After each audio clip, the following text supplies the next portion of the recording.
పాట పేరు మరొకసారి, తృప్తి లేని మనిషి తృప్తి కలిగిన భక్తులు అనే పాఠాన్ని మనం ఈరోజు నేర్చుకుంటున్నాం.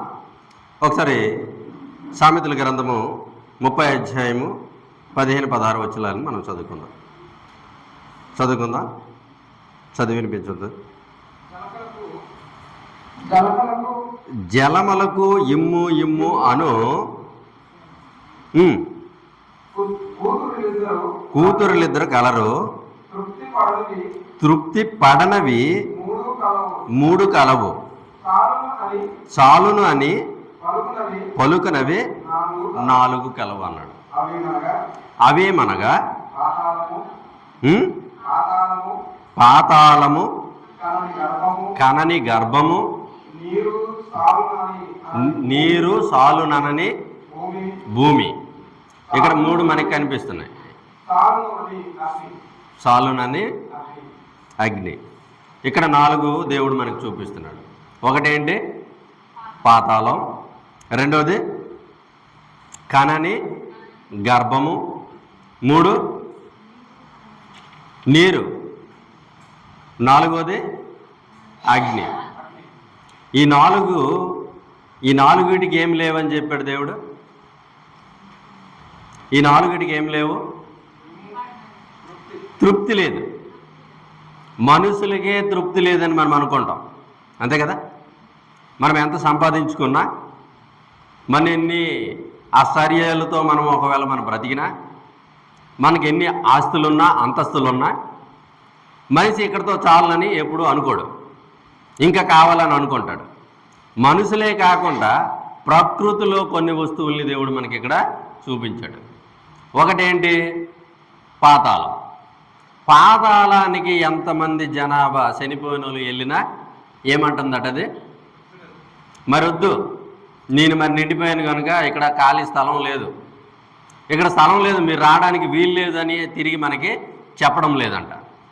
ఎంతమంది అంటే మన తాత ముత్తాతల నుంచి, పూర్వీకుల నుంచి, ఆదాము మొదలుకొని నేటి ఆఖరి మానవుడి వరకు ఎంతమంది అయితే చనిపోయి ఈ భూమి మీద నుంచి వెళ్ళిపోతున్నారో, ఎక్కడికి వెళ్ళిపోతున్నారు? పాతాళానికి వెళ్ళిపోతున్నారు. పాతాళానికి వెళ్ళిపోయినప్పుడు పాతాళం ఏమంటుంది? అక్కడ చాలు అనడం లేదంట, ఎంతమంది వచ్చినా తీసుకుంటుందంట. ఇంకొకటి రెండోదిగా ఏమన్నాడు? కనని గర్భం. పిల్లలు లేని వాళ్ళకి ఈ యొక్క మాటని బాగా అర్థమవుతుంది. పిల్లలు కావాలనుకునే, పిల్లలు పుట్టకపోయిన వాళ్ళకి, పిల్లలు కావాలనుకునే వారికి కనని గర్భంకి ఎప్పుడు చచ్చిపోయినంత వరకు నా కడుపులో ఒక కాయ పండు వస్తే బాగున్నాం, ఒక కూతురు కొడుకు పుడితే బాగున్నాం, తృప్తి ఉండదు ఆవిడికి. నాకు పిల్లలు కావాలి, నాకు పిల్లలు కావాలి, పిల్లలు కావాలి అనుకొని తృప్తి ఉండదట ఆవిడికి. మూడోది ఏమిటి? నీరు. నీరు ఎక్కడి నుంచి వస్తుంది? సముద్రం నుంచి వస్తుంది. సముద్రంలో తుఫానులు రేగి, అలలు రేగి, వీటెక్కి అక్కడ నుంచి మనకి వర్షాన్ని దేవుడు రప్పించడానికి సిద్ధపడతాడు. ఆ వర్షాన్ని మేఘాల ద్వారా తీసుకొస్తాడు. ఎక్కడికి? దేవుడు భూమి మీదకి తీసుకొస్తాడు.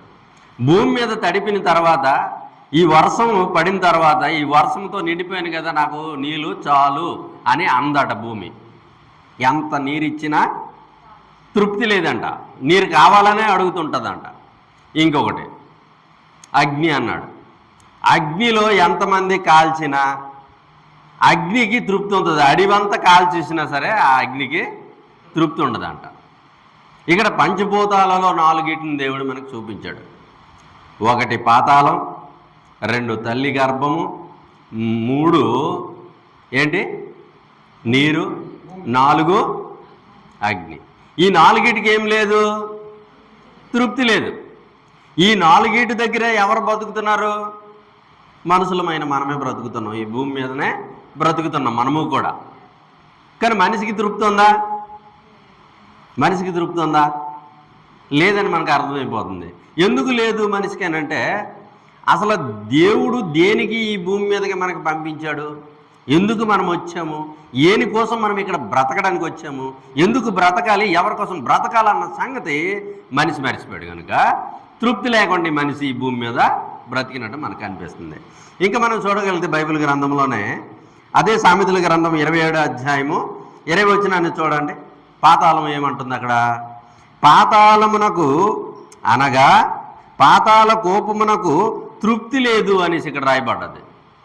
పాతాళంలో ఎంతమంది వెళ్ళినా, ఎంత జనాభా వెళ్ళినా ఏం లేదు తృప్తి. ఆవిడికి తృప్తి లేదు పాతాళానికి. ఎంతమంది వచ్చినా రా రా అని తీసుకుంటుంది. మరి అక్కడికి ఎవరు వెళ్తున్నారు? మనకు అందరికీ తెలుసు, మరణించిన ప్రతి మనిషి కూడా పాతాళానికి వెళ్తాడు. నువ్వు దేవుడి కోసం బ్రతికినా పాతాళానికి వెళ్తావు, దేవుడి కోసం బ్రతకకపోయినా అన్యుడిగా ఈ భూమి మీద నువ్వు బ్రతికినా పాతాళానికి వెళ్తావు. పాతాళంలో ఏముంది? 2 భాగాలు ఉంది. ఒకటి నెమ్మది కలిగిన భాగం అయితే, ఒకటి వేతన కలిగిన భాగము. ఆ యాతన కలిగిన భాగంలోకి ఎవరు వెళ్ళిపోయినట్టు మనకి బైబిల్ గ్రంథంలో కనిపిస్తుంది? ధనవంతుడు ఒకడు కనిపిస్తాడు అక్కడ మనకి. ధనవంతుడు చనిపోయిన తర్వాత ఎక్కడికి వెళ్ళిపోయాడు? పాతాళానికి వెళ్ళిపోయాడు.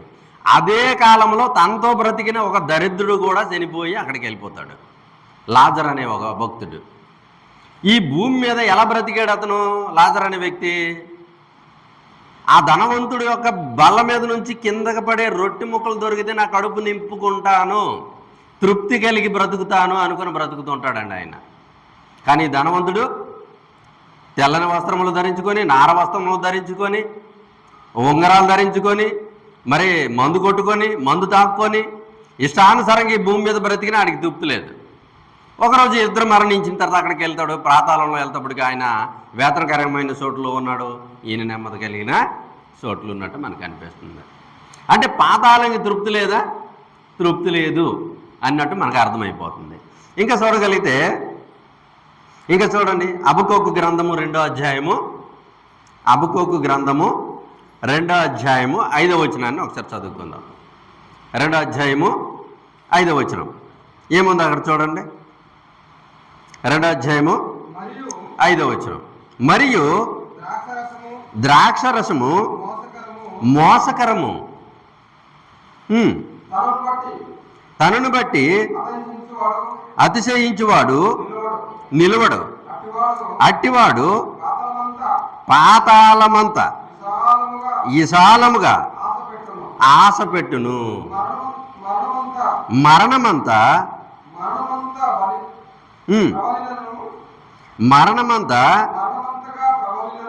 ప్రబలమైనను తృప్తి నొందక సకల జనములను వశపరుచుకొనును, సకల జనులను వశపరుచుకొనును. ఇక్కడేముందండి? పాతాళమంతా అగాధం అని చెప్తున్నాడు. ఇక్కడ ద్రాక్షరసం తాగువాడు అన్నాడు. ద్రాక్షరసం అంటే ఏంటి? 2 రకాలు ఉంది. ఒకటి మనం ఆదివారం పూట తీసుకుంటున్నాం, అది ద్రాక్షరసమే. ఒకప్పుడు ద్రాక్షరసం అనేది ఇంకొకటి ఉండేది, అది తాగితే మొత్తం ఎక్కేది పాతకాలంలో. కానీ ఇప్పుడు దానికి ఎన్నో రకాల బ్రాండ్ల పేరు వచ్చాయి, మందు పేర్లు వచ్చాయి. ఈ మందు తాగినోడికి ఎంత తాగినా తృప్తి ఉండదంటే వీడికి. ఈరోజు మందు కొడతాడు బాధ వచ్చిందని, పుల్లు మందు కొడతాడు, రేపు మరి తాగను, నేను బుద్ధిగా ఉంటాను, మంచిగా ఉంటాను అని అనుకుంటాడు. కానీ రేపు తెల్లారింటికి మళ్ళీ ఏమైపోతాడు? మళ్ళీ మందు కావాలి. మళ్ళీ మనోడికి కాళ్ళు చేతులు వణికేస్తుంటే మళ్ళీ మందు తాగడానికి చెదపడిపోతుంటాడు అనమాట. అంటే వీడికి ఆశ తగ్గదా? తాగుబోతాడికి ఆశ తగ్గదా? ఆశ తగ్గదండి. ఈరోజు తాగుతాడు, మళ్ళీ కూడా రేపు అదే పాట. ఆనందం వచ్చినా తాగుతాడు, కష్టం వచ్చినా తాగుతాడు, ఏమీ లేకపోయినా కూడా తాగుతూనే ఉంటాడు. బట్ వాడికి తృప్తి ఉండదా? తృప్తి ఉండదు.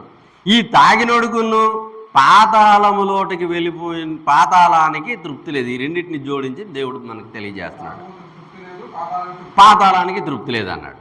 అంటే ఎంతమంది మరణించిన వాళ్ళందరినీ దేవుడు తీసుకెళ్ళిపోతున్నా, పాతాళానికి వెళ్ళిపోతున్న ప్రతి మనిషికి కూడా వెళ్ళిపోతుంటారు అక్కడికి. కానీ పాతాళానికి ఏముండదు? తృప్తి ఉండదు అన్నాడు. చూసారా? తృప్తి లేనివి అంటే అడ్జస్ట్మెంట్, ఎంత ఉంటే అంతలో బ్రతకాలనే ఒక ఆలోచన రావట్లేదనమాట.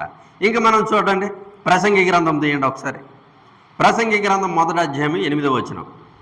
ప్రసంగి గ్రంథము 1వ అధ్యాయము 8వ వచనం. ఎడతెరిపి లేకుండా సమస్తమును జరుగుచున్నది, మనుషులు దాన్ని వివరింపజాలరు. చూచుట చేత కన్ను తృప్తి నొందదు. కన్నుకేముందట? కన్నులు, మన కన్నులు చూచుడు ద్వారా తృప్తి ఉందా? తృప్తి పొందట్లేదండి.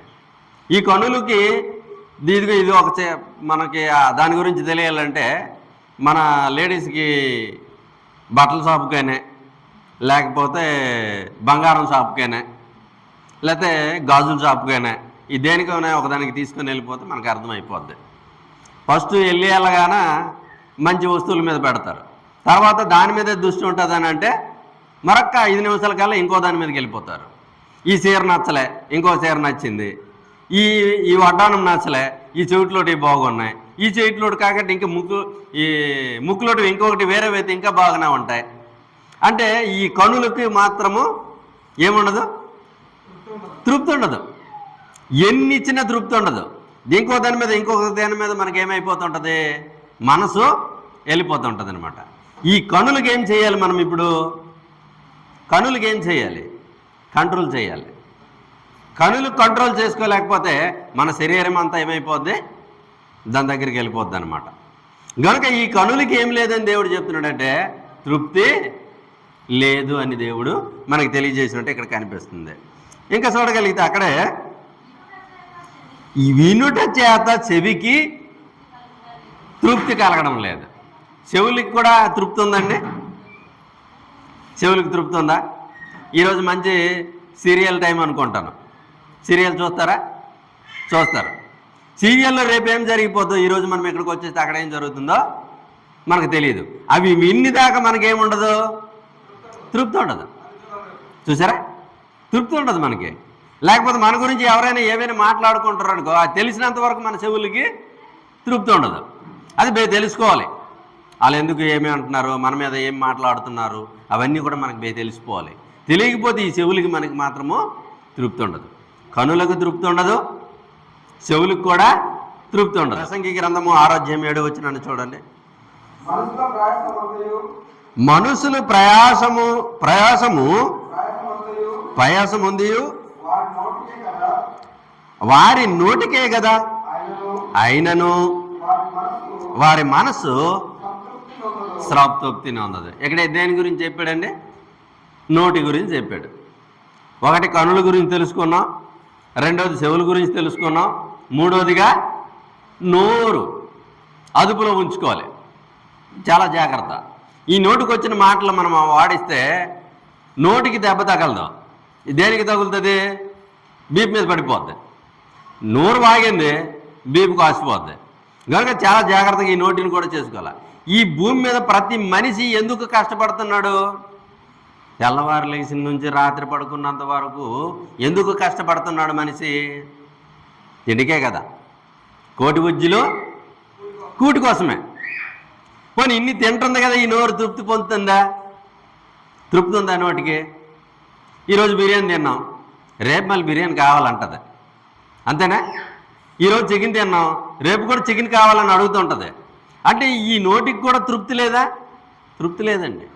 పళ్ళు ఊడిపోయినా గిరగిర తిప్పేసని మింగేస్తారు మొక్క, కానీ ఈ నోటికి తృప్తి ఉండదు. చాలా జాగ్రత్త చూడాలి. ఎన్ని మనం సంపాదించుకున్నా, ఎన్ని మనం ఈ భూమి మీద ఎన్ని సమకూర్చుకున్నా ఒకరోజు ఏం చేయాలి? ఇవన్నిటినీ విడిచిపెట్టి వెళ్ళిపోవాలి. 4:8 ఒకసారి చూడండి. 4:8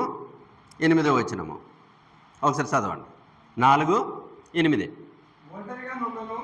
ఒంటరిగా నున్నను ఒకడు కలడు, అతనికి జాతగాడు లేడు, కుమారుడు లేడు, సోదరులు లేరు, అయినను అతడు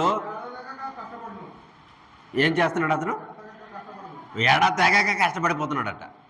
చూడండి, అతని కన్ను ఐశ్వర్యము చేత తృప్తి నొందదు. చూడండి, ఒక వ్యక్తి ఉన్నాడట ఒక ఊరిలో. ఆ ఊరిలో అతనికి భార్య లేదు, పిల్లలు లేరు, కుమారులు లేడు, కూతురు లేరు, చుట్టాలు లేరు, బంధువులు లేరు, ఎవడు లేడు, ఆడు ఒక్కడే ఉన్నాడు. కానీ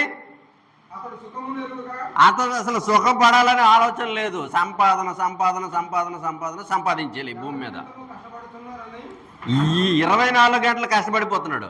మనం కష్టపడిపోతే ఇప్పుడు ఉన్నాము, మనం ఇప్పుడు ఉన్నామండి. మనం కష్టపడడానికి ఒక రీజన్ ఉంది. ఏంటది? మన పిల్లలు ఉన్నారు, తర్వాత వాళ్ళ తరానికి అని పనికి వస్తుందని మనం కష్టపడుతున్నాం. కానీ ఈ ఒంటరిగా ఉన్నాడు ఈ వ్యక్తి, ఏమి లేదు, పిల్లలు లేరు, కుటుంబం లేదు, చుట్ట బంధువులు లేరు, ఎవరు లేరు. ఈ సంపాదించి ఏం చేసుకుంటాడు చెప్పండి? చచ్చిపోయినప్పుడు తీసుకెళ్ళిపోతాడా? చనిపోయినప్పుడు ఏమైనా ఇక్కడి నుంచి తీసుకెళ్ళిపోతాడా? అసలు తీసుకెళ్ళాడు. ఈ భూమి మీదకి మనిషి ఒంటరిగా వచ్చాము, అమ్మ కడుపులో దిగంబరిగా వచ్చాము, మరణించినప్పుడు కూడా దిగంబరిగా ఈ లోకం నుంచి విడిచి వెళ్ళిపోవలసిందే. కానీ ఒంటరికి వచ్చిన ఈ మనిషి ఎంత ఐశ్వర్యం సంపాదించాలనుకుంటున్నాడు, తెల్లారలేసి ఎంత ప్రయాసపడిపోతున్నాడు, ఎంత కష్టపడిపోతున్నాడు. ఈ కష్టం చేత సంపాదించి చేసి ఇవన్నీ ఏం చేసుకుంటాడు? ఒకరోజు మరణిస్తాడు. మరణించిన తర్వాత ఎవరి పాలైపోద్ది ఆ సొమ్మంతా? ఇతను సంపాదించిందల్లా ఎవరికి అయిపోద్ది. కానీ ఇతనికి తృప్తి ఉందా? తృప్తి లేదండి. ఇప్పుడు చూడండి, ప్రతి మనిషిని మనం బాగా ఆలోచించగలిగితే ఒంటరిగా ఉన్న ఈ వ్యక్తికే కాదు తృప్తి లేదని మాట కాదు, ప్రపంచంలో ప్రతి మనిషికి కూడా తృప్తి అనేది లేదండి. ఎంత ఐశ్వర్యం ఉన్నా, ఎంత ధనం ఉన్నా, ఎన్ని ఎకరాల భూమి ఉన్నా, ఎంత ఈ భూమి మీద సంపాదించుకున్నా, ఎంత కుటుంబాన్ని సంపాదించుకున్నా, ఈ భూమి మీద ఎన్ని సంపాదించుకున్నా మనిషికి మాత్రం తృప్తి అనేది లేదు. ప్రయాసపడిపోతున్నాడు. తెల్లవారు నుంచి రాత్రి వరకు పడుకున్నంత వరకు, రాత్రుల్లో కూడా నిద్రలో కూడా కొందరికి నిద్ర పట్టదు. రేపు ఏటో కష్టపడి పనిచేసేది సంపాదించుకోవాలని ఒక ఆలోచనతో బ్రతుకుతున్నారు చాలామంది అండి. తృప్తి లేని మనుషులండి. తృప్తి ఉందని అంటే తృప్తి లేదండి, తృప్తి లేదు. ఇంకా మనం చూడగలిగితే అదే ప్రసంగి గ్రంథం 5వ అధ్యాయం 10వ వచనం చూడండి. 5వ అధ్యాయము 10వ వచనం. ప్రసంగి గ్రంథము 5వ అధ్యాయము 10వ వచనం. ద్రవ్యమును అపేక్షించువాడు, అదండి, ధనాన్ని సంపాదిస్తున్నారు చాలామంది అట, డబ్బుల్ని. పోనీ డబ్బులు ఇంత కలిగాయి కదా, వచ్చాయి కదా అని తృప్తిని ఉంది ఆడికి? ఒకప్పుడు ఏం లేదండి మనకి. ఈరోజు 10,000 10 లక్షలు ఎంత సంపాదించుకుంటాం. పోనీ అక్కడతోటే తృప్తి పడతాడు మనిషి? తృప్తి లేదండి. ఎన్ని లక్షల కోట్ల రూపాయలు సంపాదించుకున్న మనిషికి తృప్తి ఉండదు. చూడండి, తృప్తి లేదట. ఏమన్నాడు చూడండి, ద్రవ్యమును అపేక్షించువాడు ద్రవ్యము చేత తృప్తిని అందడు, ధనవృద్ధి చేసుకునుట, ధనవృద్ధిని అపేక్షించువాడు దాని చేత తృప్తిని అందడు. ఇది అర్థమే. చూడండి, మనం ఎంత సంపాదించుకుని ఈ భూమి మీద తృప్తి లేకుండా ఎన్ని సంపాదించుకున్నా లాస్ట్కి ఏమైపోతుంది? వ్యర్థమైపోతుంది. వ్యర్థమే. నువ్వు ఎన్ని సంపాదించుకునే వ్యర్థమే, నువ్వు ఎంత ఆస్తులు సంపాదించుకునే వ్యర్థమే, నువ్వు ఎంత డబ్బులు సంపాదించుకునే వ్యర్థమే, నువ్వు ఎంత కుటుంబాన్ని సంపాదించుకున్నా వ్యర్థమే. ఎందుకు వ్యర్థమవుతుంది? నీ జన్మ పరమార్థం తెలుసుకోకపోతే నువ్వు ఈ భూమి మీద ఎన్ని సంపాదించుకున్నా వ్యర్థమేనండి. ఇంకా కిందకి చూడండి, 12వ వచనం, 11వ వచనం, 11వ వచనం. ఆస్తి ఎక్కువైన ఎడల దాన్ని అపేక్షించువారు ఎక్కువ అవుతారు. కొంత ధనం సంపాదించుకుంటే మనకేమి ప్రశాంతంగా ఉండగలమండి? ధనం సంపాదించుకున్నాడు ప్రశాంతంగా ఉండలేరంట. ఏమైపోద్ది? ధనం సంపాదించుకుంటే దానికి విస్తారమైన దాన్ని కాపాడుకోవడానికి ఈడికి నిద్ర పట్టదు. చూసారా?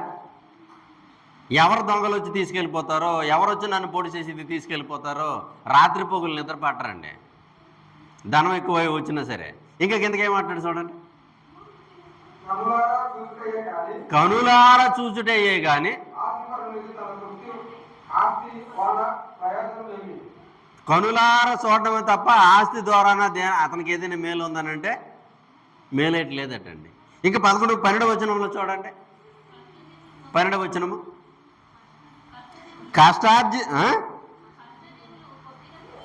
కష్టార్జితులు కొద్దిగా తినినను ఎక్కువ తినినను తృప్తి నొందుదురు.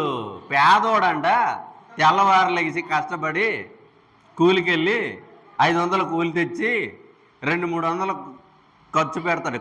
అన్ని వస్తువులు ఇంటికి తెచ్చి భార్య భర్తలు వండుకొని చక్కగా తిని తృప్తి నుండి మంచిగా నిద్రపోయి తెల్లవారులేసి మళ్ళీ పనికి వెళ్ళిపోయి మళ్ళీ 500 తెచ్చుకొని మళ్ళీ 500లో 400 300 ఖర్చు పెట్టుకొని తృప్తిగా తిని తృప్తిగా నిద్రపోతారంట.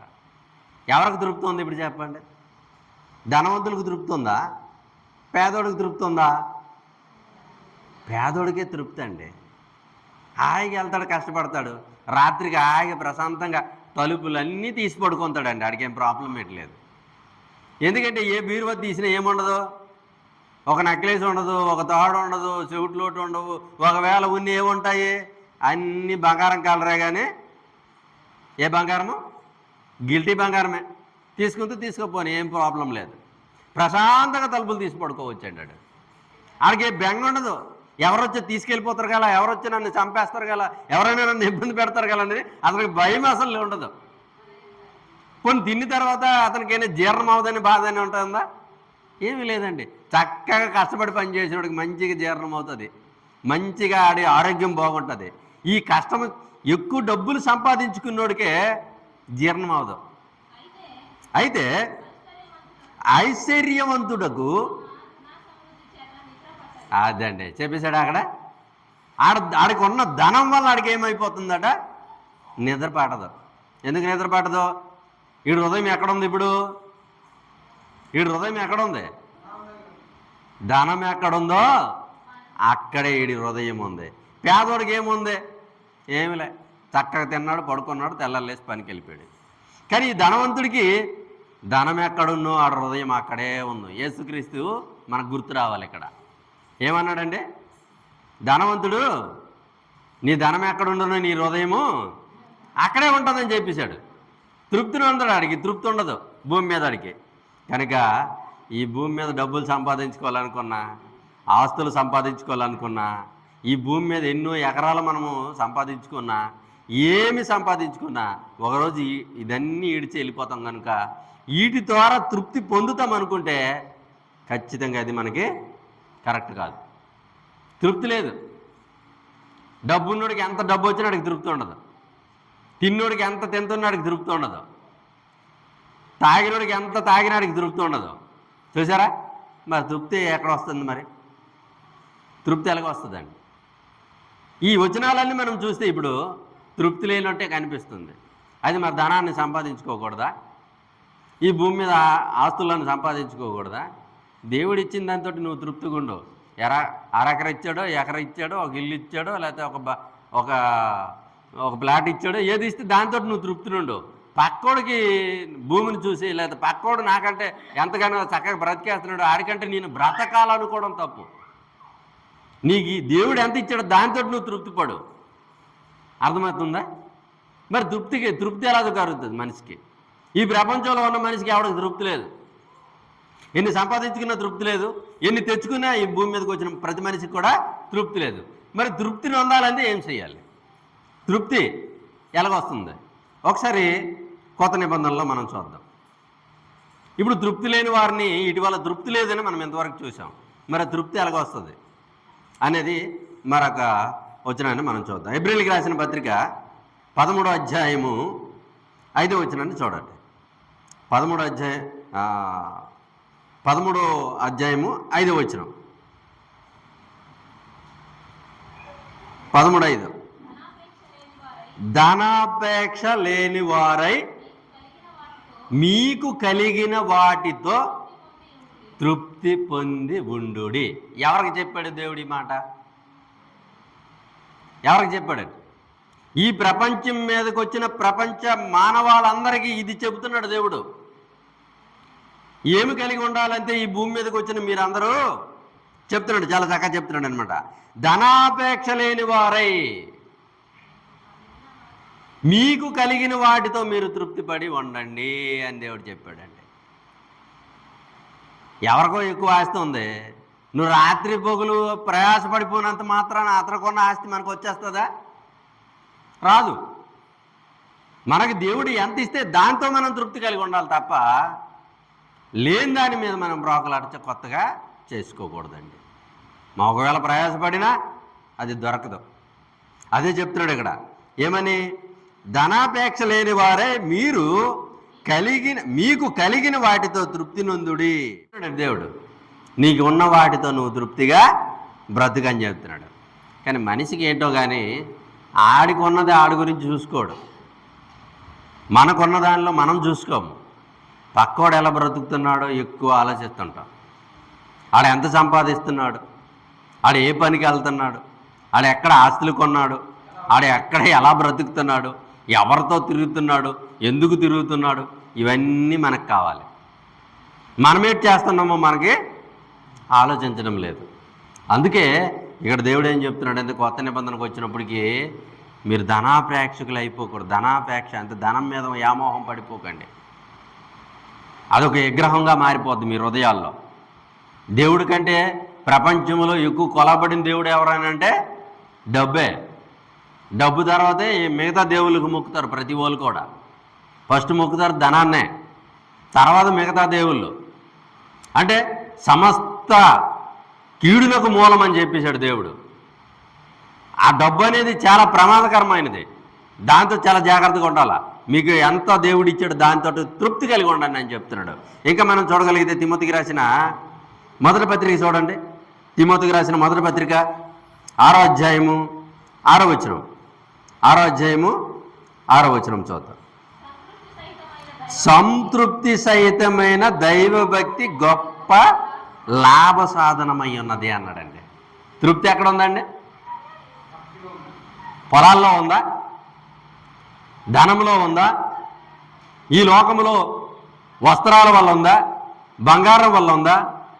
ఎన్నో ఈ భూమి మీద సంపాదించుకోవడం వల్ల నీకు తృప్తి ఉందా? తృప్తి లేదని తెలుసుకున్నాం కదా ఇప్పటి వరకు. కానీ ఇప్పుడు తృప్తి ఎక్కడుంది? తృప్తి ఎక్కడ దొరుకుతుంది? అదే చెప్పాడండి ఇక్కడ. సంతృష్టి సహితమైన దైవభక్తి గొప్ప లాభ సాధనకరమై ఉన్నదట.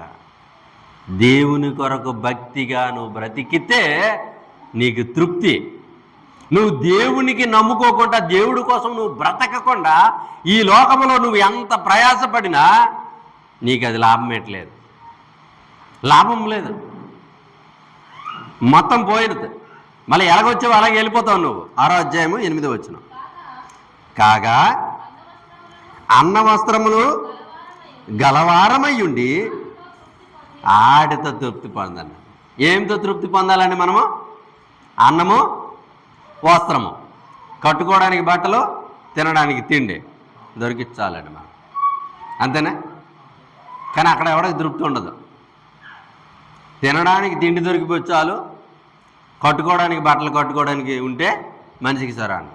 అందుకే యేసుక్రీస్తు ఏమన్నాడు? ఆకాశ పక్షుల్ని చూడండి, అవి మళ్ళీ దమ్పట్టాయా? వెళ్ళి పొలాలకు వెళ్ళి దమ్పట్టాయా? ఎక్కడైనా ఉడుచుకున్నాయా? ఎక్కడైనా కోసుకున్నాయా? కుప్పలు వేసుకున్నాయా? సంవత్సరానికి సరిపడే ఆహారాన్ని తెచ్చుకొని దాచుకున్నాయా? అది ఒక కాకి కొన్న తెలివితేటలు మనిషికి లేవని చెప్పేశాడండి యేసుక్రీస్తు. ఆకాశ పక్షుల్ని చూడండి అని అన్నాడండి. ఈ జీవరాశులన్నీ మనకంటే ఎక్కువ. జీవరాశులు మనుషుల కంటే చాలా ఎక్కువ అండి. మనకంటే ఆహారం ఎక్కువ తింటాయండి. అవి చాలా ఆహారం తింటాయి. అవి మనం తక్కువ. మనుషులు తిని తక్కువ, పక్షులు తినే ఆహారం ఎక్కువ. అంటే మనకంటే ఎక్కువ ఆహారం దేవుడు పక్షులకి ఇస్తున్నాడా? ఏంటండి ఇస్తున్నాడండి. దేవుడు ఇస్తున్నాడు. ఆహారాన్ని ఇచ్చేది దేవుడే, నీరునిచ్చేది దేవుడే, గాలినిచ్చేది దేవుడే. సకల జీవరాశులని తృప్తిపరిచి జీవరాశులన్నిటినీ పెంచి పోషించేవాడే దేవుడండి. ఆ జీవరాశులకి పెంచి పోషించే దేవుడు సాక్షాత్తు తన రూపమైన మనము, దేవుని పిల్లలమైన మనలను దేవుడు పెంచడా? ఆహారం ఇవ్వడా? కట్టుకోవడానికి వస్త్రం ఇవ్వడా? ఇస్తాడు. కానీ మనం ఏమై ఉన్నామో తృప్తి లేని వారుగా ఉన్నారని చెప్తున్నాడు. తృప్తి ఎప్పుడు దొరుకుతుంది? దేవుని మీద ఎప్పుడైతే భక్తి కలిగి మనం బ్రతుకుతామో దేవుడు ఎంత ఇస్తే దానితోటే తృప్తి కలిగి ఉంటాం మనం. దేవుడు లేనుడికి తృప్తి ఉండదు, దేవుడు ఉన్నోడికే తృప్తి. ఎలా తృప్తి? నేను ఒకరోజు చనిపోయినాను, నాకేమి ఇస్తాడు దేవుడు? పరలోకం ఇచ్చేస్తాడండి దేవుడు. మనకి పరలోకం ఇచ్చేస్తాడు. ఎందుకు? ఈ భూమి మీద తృప్తి కలిగి ఉన్నాము. అందరిలాగా ఆశపడట్లేదు, అందరిలాగా సంపాదించుకోవాలనుకోవట్లేదు. దేవుని కోసమే మనం బ్రతకాలి. ఆ దేవుడే నన్ను పోషిస్తాడు, ఆ దేవుడి మీద ఆనుకొని ఉంటాను అని ఒక ఆలోచనతో ఒక క్రైస్తవుడిగా మనం బ్రతుకుతాం కనుక మనకు దేవుడు ఏమిస్తాడు? పరలోకం ఇస్తాడు, తృప్తి. ఇక్కడ ఏమి లేకపోయినాను, ఏమి ఉన్నను, దేవుడు ఏమి ఇవ్వకపోయినాను ఇచ్చినను దేవుని కోసం నిలబడి మనము తృప్తి కలిగి బ్రతికితే దేవుడు మనకు ఖచ్చితంగా దేవుడిని లోకము ఇస్తాడు. చూసారా? ఇంకా మనం చూడగలిగితే అదే తిమోతికి రాసిన పత్రికలోనే 4వ అధ్యాయము 8వ వచనాన్ని చూడండి. 4వ అధ్యాయము 8వ వచనం, 4:8. శరీర సంబంధమైన సాధకము కొంచెం మటుకే. ఇక్కడేమన్నాడండి? శరీర సంబంధమైన సాధకాలు అన్నాడు. ఈ శరీరానికి కావాల్సింది ఎన్ని సంవత్సరాలు చెప్పండి మనం ఈ భూమి మీద బ్రతుకుతాం? ఒక 60-70 సంవత్సరాలే, అంతే కదా? ఈ 60-70 సంవత్సరాలు కొంచెం మట్టుకే బ్రతుకుతాం. నీకు వస్త్రమున్నా, నీకు ధనమున్నా, నీకు లేకపోయినా, నీకు తిండికున్నా, తిండికి లేకపోయినా, నీకు ఆస్తులున్నా, అంతస్తులున్నా లేకపోయినా కొద్ది కాలమే మనం ఇక్కడ బ్రతుకుతాం. ఈ శరీరం కొద్ది కాలమే, ఒక 60-70 సంవత్సరాల కాలమే ఇక్కడ ఉంటుంది. 60-70 సంవత్సరాల తర్వాత ఈ శరీరం మట్టిలోకి వెళ్ళిపోద్ది కదా. మరి ఈ ఆత్మ ఎక్కడి నుంచి వచ్చింది? దేవుడి దగ్గర నుంచి వచ్చింది. మళ్ళీ దేవుడి దగ్గరికి వెళ్ళిపోద్ది. దేవుడి దగ్గర ఎన్ని సంవత్సరాలు మనం ఉంటాము? కొన్ని కోటాను కోట్ల సంవత్సరాలు దేవుడి దగ్గర ఉండాలి. ఈ కొంచెం మట్టుకే 60-70 సంవత్సరాల కాలంలో ఎన్ని సమస్యలు వచ్చినా, ఎన్ని ఇబ్బందులు వచ్చినా, ఎన్ని విపత్తులు వచ్చినా నువ్వు దేవుడి కోసం సంతృప్తితో నువ్వు బ్రతికితే నీకు దేవుడు మహా ఆనందకరమైన ఒక లోకానికి తీసుకెళ్ళిపోతానని దేవుడు వాగ్దానం చేస్తున్నాడండి. ఇక్కడ చూసారా? నువ్వు అడ్జస్ట్మెంట్తో బ్రతికి. ఇక్కడ అందరిలాగా నాకు మేడలు లేకపోయినా, అందరిలాగా నాకు బంగారం లేకపోయినా, అందరిలాగా నాకు పొలాలు లేకపోయినా మనం బాధపడిన అవసరత మనకు లేదు. ఈ అన్నిటినీ మించింది పరలోకం. ఆ పరలోకం ఎవరికి ఇవ్వాలనుకున్నాడు దేవుడు? మనకే. అది కాకుండా చేయాలనుకున్నాడు సాతాను. బంగారాన్ని చూపెట్టాడు, భూములను చూపెట్టాడు, డబ్బులను చూపెట్టాడు, కుటుంబాన్ని చూపించాడు, ఈ లోకం మీద ఆస్తులను చూపించాడు, అంతస్తులను చూపించాడు. ఇవన్నీ మీకోసం అని చెప్పాడు. దీనికోసం దెబ్బలాడుకోండి, దీనికోసం గొడవలు పెట్టుకోండి అని చెప్తున్నాడు. రానివన్నీ మనకే ఎరేస్తున్నాడు సాతాను. అది తెలుసుకున్న దేవుడు ఈ భూమి మీదకి వచ్చి తన బైబిల్ గ్రంథమైన మహాజ్ఞాన గ్రంథమైన గ్రంథంలో చాలా చక్కనైన మాటలు రాసి మనకు తెలియజేశాడు. మీకు మోసం చేయడానికి వాడు వచ్చాడు, మీరు చాలా జాగ్రత్తగా ఉండండి. ఎందుకు జాగ్రత్తగా ఉన్నాడంటే ఈ లోకంలో ఆశ చూపిస్తాడు, నేత్రాశ అనేది ఒకటి చూపిస్తాడు, జీవపడంబం అనేది ఒకటి చూపిస్తాడు. ఈ లోకంలో ఎన్నో ఆశలు నీకు చూపిస్తాడు. ఆశలకి నువ్వు ఎప్పుడైనా లొంగిపోకు అని చెబుతూ ఈ మాటల్ని దేవుడు మనకు రాసిచ్చాడండి. తృప్తి ఇక్కడ లేదు. ఈ భూమి మీద మనిషికి ఎప్పుడు తృప్తి అనేది ఉండదండి. ఎన్ని దేవుడు మనకి ఇచ్చినా మనకు తృప్తి అనేది ఈ మనిషికి ఉండదు. దేవుని కోసం ఎప్పుడైతే మనం బ్రతుకుతామో, దేవుడి సేవలో ఎప్పుడైతే మనం ఉండాలనుకుంటామో అప్పుడే మనిషికి తృప్తి. ఇంకా చూడగలిగితే పిలిపిలికి రాసిన పత్రిక ముగించుకుందాం. పిలిపిలికి రాసిన పత్రిక 4వ అధ్యాయం 11వ వచనం. 4వ అధ్యాయము 11వ వచనం. నాకు కొదువు కలిగినందున నేనిలాగ చెప్పట్లేదు, నేనే స్థితిలో ఉన్నానను ఆ స్థితిలో తృప్తి కలిగి నేర్చుకొని ఉన్నాను అన్నాడు. అపోస్తలుడైన పౌలు గారు ఏమంటున్నారంటే, నేను ఏ స్థితిలో ఉన్నా ఆ స్థితిలోనే దేవుడి కోసం బ్రతకాలి అనుకుంటున్నానండి. దేవుడు ఏ స్థితిలో ఉంచితే నాకు రేపటికి తిండి లేకపోయినా దేవుడే చూసుకుంటాడు, రేపటికి నాకు ఏది లేకపోయినా ఆ దేవుడే చూసుకుంటాడు. ఆ స్థితిలో కూడా నేను తృప్తి పడి ఉన్నాను. ఎందుకు తృప్తి పడుతున్నాడండి ఈయన? ఆయనకి దేవుడు ఎక్కడి నుంచి నేను వచ్చానో, ఎక్కడికి నేను వెళ్ళిపోవాలో అతనికి అర్థమయ్యింది. నేను దేవుడి దగ్గర నుంచి వచ్చాను, దేవుడి దగ్గరికి వెళ్ళిపోవాలి. నేను ఈ భూమి మీద నాకు ఏది ఉన్నా లేకపోయినా నాకు సంబంధం లేదు. తృప్తి కలిగిపోతున్నాడండి. తృప్తి అడ్జస్ట్మెంట్ అంటారండి. భార్య భర్తలు ఉంటారు, ఇద్దరు గొడవ పెట్టుకున్నారనుకోండి, వాళ్ళ కాపురము అవదు, అడ్జస్ట్మెంట్ అయిపోలే. భార్య భర్తలు కూడా తృప్తి. ఆయన అలాగే అరుస్తుంటాడు, నా పని నేను చేసుకుంటాను అన్నట్టు ఉండాలి మనము కూడా. అలాగే ఈ భూమి మీద మనకి ఏమి ఉన్నా లేకపోయినా తృప్తి కలిగి ఉండాలి అంతే. దేవుని కోసం సంతృప్తి కలిగి ఉండాలి మనం. అది అలాంటి దైవభక్తి గొప్ప లాభం ఉందన్నాడండి. గొప్ప లాభం అంటే ఈ ప్రపంచంలో ఎవడో ఆ లాభాన్ని ఇవ్వలేరు. పరలోకమే నీకు లాభం, గిఫ్ట్ ఇచ్చేస్తాడు దేవుడు. అది కావాలా? ఈ భూమి మీద ఆస్తులు కావాలా? ఈ భూమి మీద ఎన్నో సంపాదించుకోవాలని మనం బ్రతుకుతామో చెప్పండి? తృప్తి కలిగి బ్రతకాలండి. దేవుని కోసం తృప్తి కలిగి మనము బ్రతకాలి అని చెప్తున్నాడు ఇక్కడ. సామెతల గ్రంథం తీయండి, ముగించుకుందాం. సామెతల గ్రంథము 15వ అధ్యాయము 16వ వచనం. 15వ అధ్యాయం 16వ వచనం. నెమ్మది లేకుండా విస్తారమైన ధనముండుట కంటే యెహోవా అందలి భయభక్తులతో కొంచెము కలిగి ఉండుట మేలు అన్నాడండి. ఏమన్నాడండి ఇక్కడ దేవుడు? సరే మరోసారి చదవండి. నెమ్మది లేకుండా విస్తారమైన ఆస్తులు ఉన్నాయి చాలా మందిలో. ఈ ప్రపంచంలో చాలా మంది దగ్గర చూడండి, ఆడి దగ్గర విస్తారమైన ఆస్తులు, విస్తారమైన బంగారము, విస్తారమైనవి ఎన్నో ఉన్నాయి. కానీ వాళ్ళ ఇంటికి వెళ్ళండి ఎప్పుడైనా మీరు, నాయన నాకు ఇన్ని ఉన్నాయి కానీ నాకేం లేదు, నెమ్మది లేదని అంటాడండి. వాడికి నెమ్మది ఉండదంట. ఎన్నో సంపాదించుకుంటాడు, వాడి ఇంట్లో నెమ్మది ఉండదండి. మన ఇంట్లో ఏమి ఉండదు, తినడానికి తిండి లేకపోవచ్చు, కానీ మనకేముంది? తృప్తి ఉంది, నెమ్మది ఉంది. ఎందుకు నెమ్మది? ఎలాగ వస్తుంది నెమ్మది? అదే కింద చెప్పాడండి. ఏమన్నాడండి అక్కడ రెండో పాటు?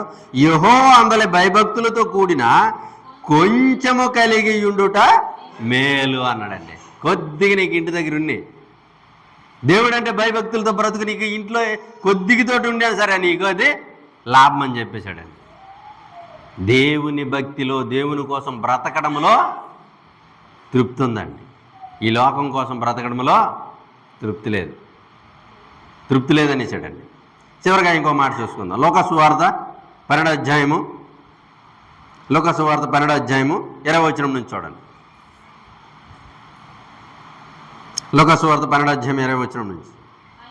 అయితే దేవుడు ఎర్రివాడ, ఈ రాత్రి నీ ప్రాణమును అడుగుచున్నారు, నీవు సిద్ధపరిచినవి ఎవని దగును అతనితో చెప్పాడు.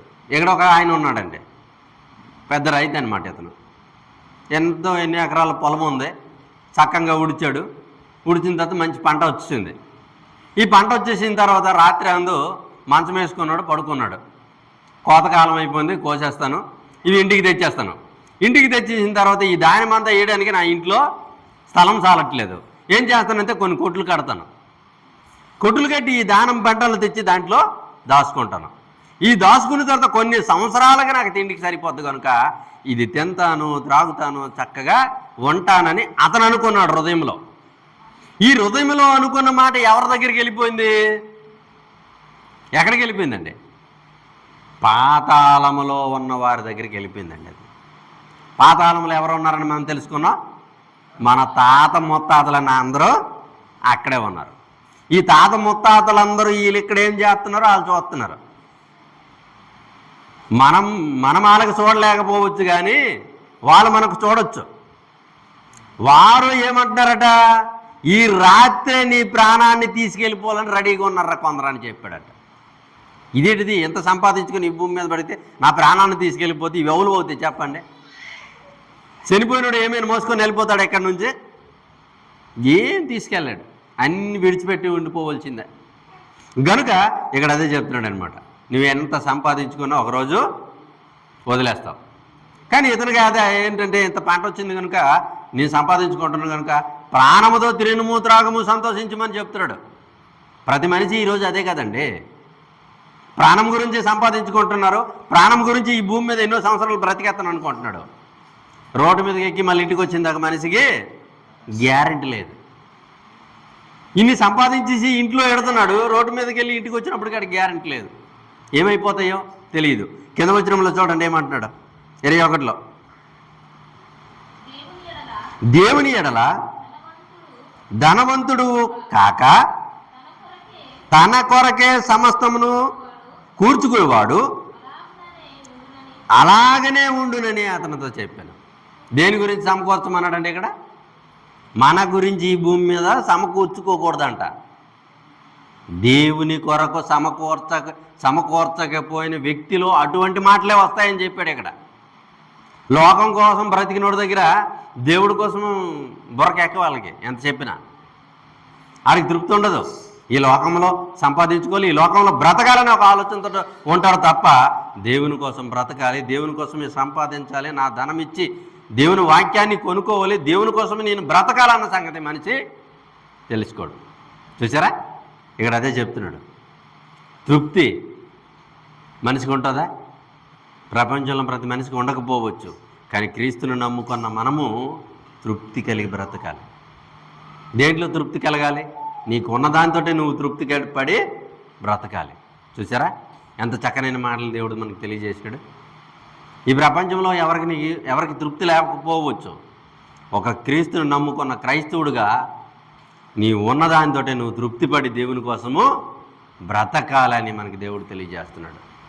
చాలా చక్కగా వాక్యాన్ని విన్నందుకు మీ అందరికీ నా వందనాలు తెలియజేసుకుంటున్నాం. చిన్న ప్రార్థన చేసి ఈ కార్యక్రమాన్ని ముగించుకుందాం. కృప కలిగిన దయ కలిగిన మా కన్న తండ్రి, నీకు వందనాలు, స్తుతులు, స్తోత్రాలు తండ్రి. ఇవ తండ్రి, నీ పిల్లలకి నీ మాటలు తెలియజేశాను. ఆ మాటల ప్రకారం బ్రతకడానికి సాయం చేయండి తండ్రి. ఈ భూమి మీద మేము తృప్తి కలిగి ఏమున్ననో లేకపోయిన తండ్రి, నీ కొరకు తృప్తి కలిగి మేము బ్రతకడానికి సాయం చేయండి తండ్రి. ఈ లోకంలో నీకోసం బ్రతికి నువ్వు ఉండే లోకానికి చేరుకున్నంతవరకు మమ్మల్ని తోడుగా ఉండి నడిపించండి. ఇక తండ్రి, ఈ యొక్క ప్రాంతంలో నీ కుమారుడు మరి రవి తండ్రి ఎంతగానో ప్రయాసపడి ఈ యొక్క సంఘాన్ని ప్రోత్సహిస్తూ ఎన్నో మాటలు తెలియజేస్తూ ఈ సంఘాన్ని అభివృద్ధిలోనికి తెస్తుండగా తండ్రి, కుమారుడితో మీరు తోడుగా ఉండి నడిపించండి. మంచి వాక్యాన్ని నేర్పిస్తున్న ఈ సంఘానికి బలపరచండి. సంఘంలో ఉన్న ప్రతి ఒక్కరికి దీవించండి, ఆశీర్వదించండి. వారి యొక్క అనారోగ్యాలతో, ఇబ్బందులతో, సమస్యలతో ఉంటూ తండ్రి మంచి ఆరోగ్యాన్ని, ఆశని ప్రతి ఒక్కరికి దయచేయండి తండ్రి. ఇదిగో తండ్రి, ఈ యొక్క సేవాభారాన్ని నీ కుమారుడు చేయించుండగా ఎటువంటి ఆటంకాలు, ఇబ్బందులు రానివ్వకుండా నడిపించండి. నీ కృపలో మేమందరము వర్ధిల్లింపజేసి నీ పనుల్లో, నీ ఆలోచనలో, తలంపులో బ్రతకడానికి సాయం చేయమని నీ ప్రియకుమారుడు మా రక్షకుడైనటువంటి యేసుక్రీస్తు నామములో ప్రార్థనకి సమర్పించుకుంటున్నాం మా కన్న తండ్రి. ఆమేన్. అందరికీ వందనాలు.